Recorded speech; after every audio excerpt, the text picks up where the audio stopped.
چنانچہ ایک بزرگ تھے، ایک رات ان کی تہجد قضا ہو گئی، اتنا غم تھا کہ انہوں نے بقیہ پورا سال نفلی روزے رکھے اس تہجد کی قضا کے کفارے کے طور پر کہ میری تہجد کیوں قضا ہوئی۔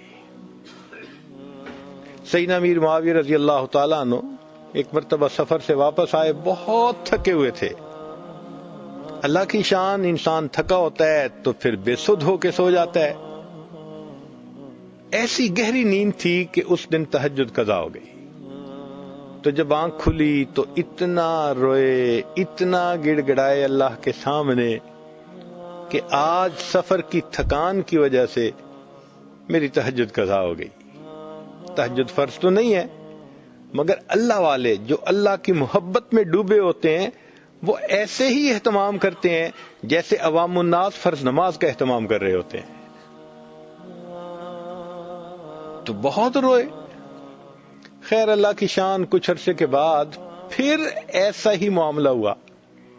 سفر تھا اور تھکن تھی، اور جب سوئے تو لیٹ نائٹ تھی اور پھر گہری نیند۔ اب سوئے ہوئے ہیں، کوئی صاحب آئے اور اس نے آ کے جگایا، بھئی آپ کون ہیں؟ کہ جی میں آپ کو جگا رہا ہوں، اٹھ کے تہجد پڑھ لیں۔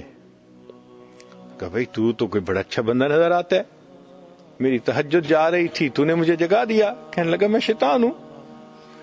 ان کا شیطان؟ وہ تو کسی کا بھلا نہیں چاہتا۔ کہنے لگا بھلا تو اب بھی نہیں آپ کا کیا۔ انہوں نے کہا کیسے؟ کہنے لگا کہ اس طرح کہ پہلے آپ کی ایک مرتبہ تہجد قضا ہوئی تھی، اتنا آپ روئے تھے اور اتنا آپ کو دکھ ہوا تھا کہ اس غم اور دکھ پر اللہ نے سالوں تہجد پڑھنے کا ثواب لکھوا دیا تھا۔ آج پھر سوئے ہوئے تھے، میں نے سوچا پھر تہجد قضا ہوگی، یہ پھر روئیں گے، سالوں کا ثواب پائیں گے، تو بہتر ہے کہ میں جگا ہی دوں، لہذا میں بنفس خبیث خود آ کے آپ کو جگا رہا ہوں۔ اب آپ تہجد پڑھیں گے تو ایک دن کا ثواب ملے گا، سالوں کا تو نہیں نہ ملے گا۔ اس کا مطلب یہ کہ اکابر اپنے عمل کے چھوٹنے پر دل سے غم زدہ ہوتے تھے۔ چنانچہ ایک بزرگ تھے، ان کی تکبیر قضا ہو گئی، بڑا غم کرنے لگے کہ اگر میرا بیٹا فوت ہو جاتا، اتنے لوگ میرے گھر آتے میرے ساتھ غم میں شریک ہونے کے لیے، میری تکبیر اولیٰ قضا ہو گئی، میرے دوستوں نے مجھے پوچھا ہی نہیں۔ یعنی تکبیر اولیٰ کا قضا ہو جانا ان کے لیے اتنا بڑا غم ہوتا تھا۔ سیدنا عمر خطاب لانو کسی کام میں لگے ہوئے تھے، مغرب کا وقت قریب ہو گیا، اب کام اتنا تھا کہ بس سمیٹ لیتے ہیں پھر تسلی سے نماز پڑھیں گے۔ اب وہ کام کو سمیٹتے تھوڑا سا ٹائم لگ گیا، یوں سمجھے کہ وقت ہونے کے آدھا گھنٹہ بعد جیسے ہوتا ہے۔ اب سنت تو یہی ہے کہ مغرب جیسے ہی ہو جلدی پڑھ لینی چاہیے۔ کام سمیٹتے ان کو تھوڑا سا وقت زیادہ لگ گیا، تو ان کو احساس ہوا کہ اوہو میں نے تو کام میں لگ کے نماز کا مستحب وقت چھوڑ بیٹھا، حالانکہ جواز کا وقت تو تھا، ابھی مستحب وقت کیوں نکل گیا؟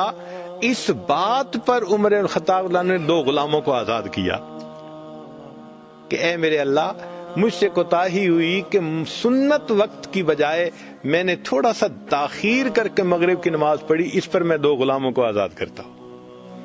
اتنا انہیں فکر ہوتی تھی۔ تو پہلا غم مومن کو ہوتا ہے نیکی چھوٹ جانے کا غم، اور دوسرا ہوتا ہے گناہ سرزد ہو جانے کا غم، یہ بھی ہر وقت ساتھ لگا ہوا ہے۔ زبان سے جھوٹ نہ نکل جائے، ہر وقت محتاط رہنا پڑتا ہے۔ کوئی مشتبہ چیز منہ میں نہ چلی جائے، ہر وقت ویجیلنٹ رہنا پڑتا ہے۔ انسان ذرا سا لاپرواہ ہوا، کہیں نہ کہیں ٹھوکر کھا جاتا ہے۔